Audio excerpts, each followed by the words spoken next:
Merci à Pasteur Paul pour l'opportunité de partager la seconde fois.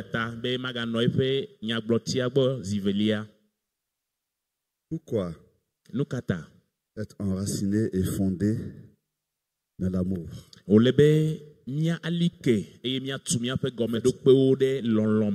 C'est la question que je me suis posée depuis le Ghana. Et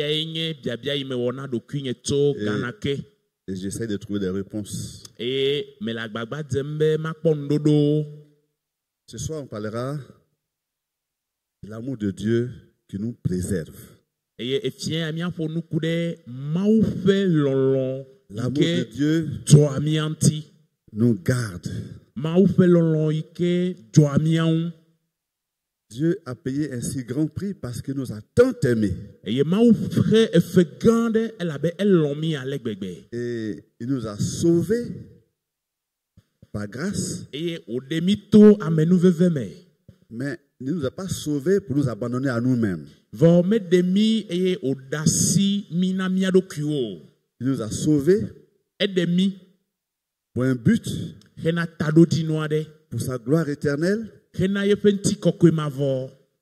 à cause de cela, son amour nous garde.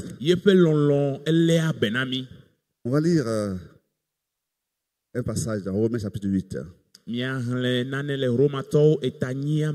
partir du verset 31.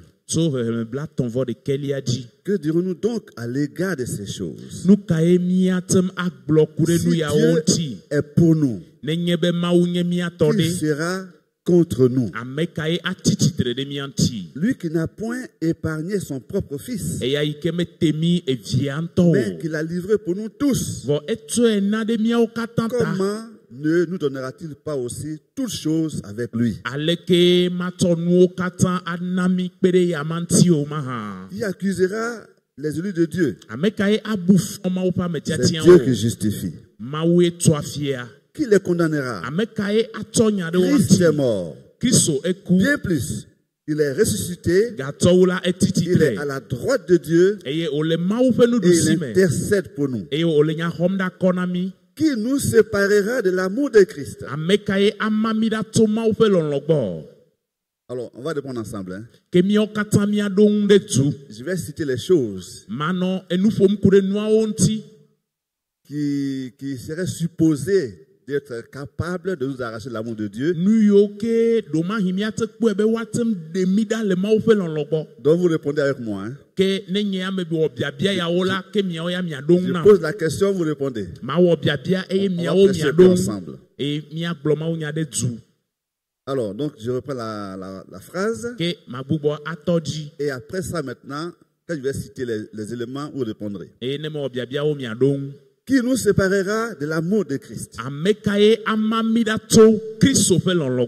Sera-ce la tribulation? Sera-ce l'angoisse? Sera-ce la persécution? Sera-ce la faim? La nudité? Le péril? Ou l'épée?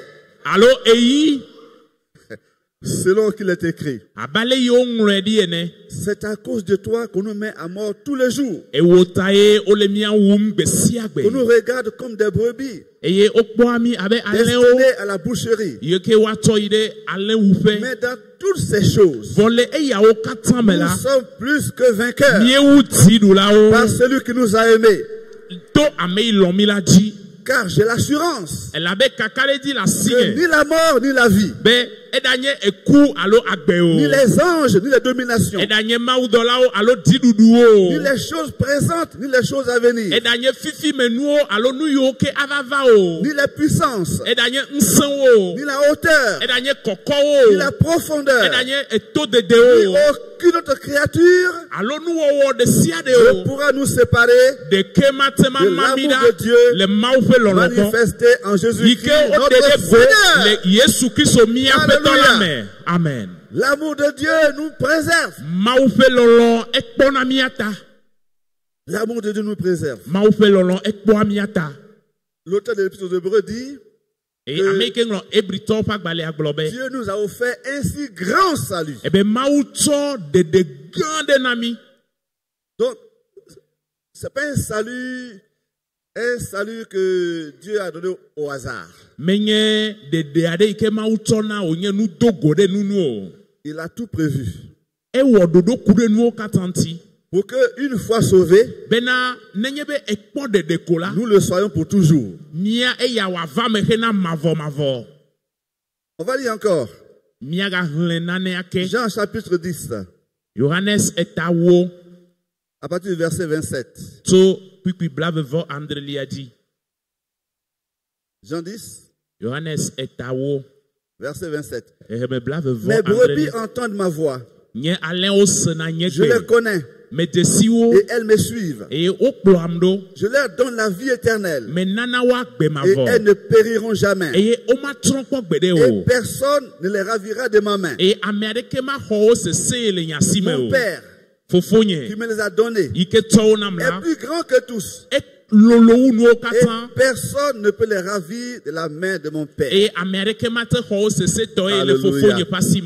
L'amour de Dieu nous garde. L'amour de Dieu nous préserve. Vous savez, lorsque j'ai rencontré le Seigneur, dans une église pentecôtiste, je l'ai reçu et j'étais vraiment content.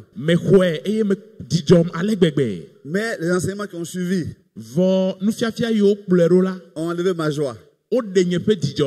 Parce que maintenant j'étais occupé à lutter pour garder mon salut. Et chaque jour, je me rendais compte que je péchais plus. Et la joie du salut a disparu. J'étais inquiet. Est-ce que je pourrais garder ce salut? Pourquoi? Parce que le pasteur qui a prêché, et puis j'ai reçu Jésus, a dit ceci encore dans sa parole. Il a lu le verset là, de Jean 10 là. Que personne ne peut nous ravir de la main du Seigneur. Mais il a ajouté, moi-même, je ne peux pas m'enlever de la main du Seigneur. Là, ça m'a complètement déstabilisé. Je n'étais plus sûr de mon salut. Mais gloire à Dieu.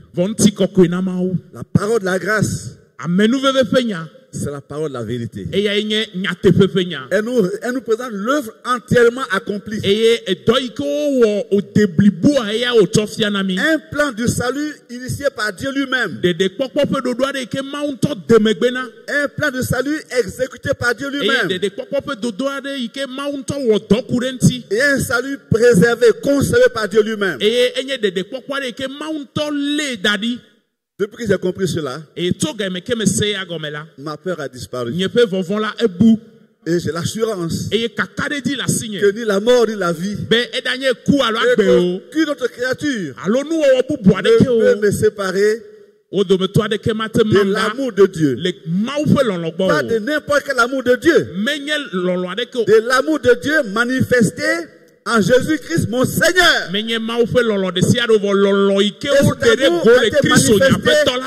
À la croix. La croix de Jésus est la démonstration suprême de l'amour de Dieu pour nous. Si donc Dieu a pu mettre son Fils à la croix, c'est qu'aussi il peut nous garder. Aussi, il peut pourvoir à tous nos besoins. L'amour de Dieu nous garde. Gloire à Dieu pour son amour. Gloire à Dieu pour son amour. Gloire à Dieu pour le salut si merveilleux. Gloire à Dieu pour ce si grand salut. Que Dieu vous bénisse.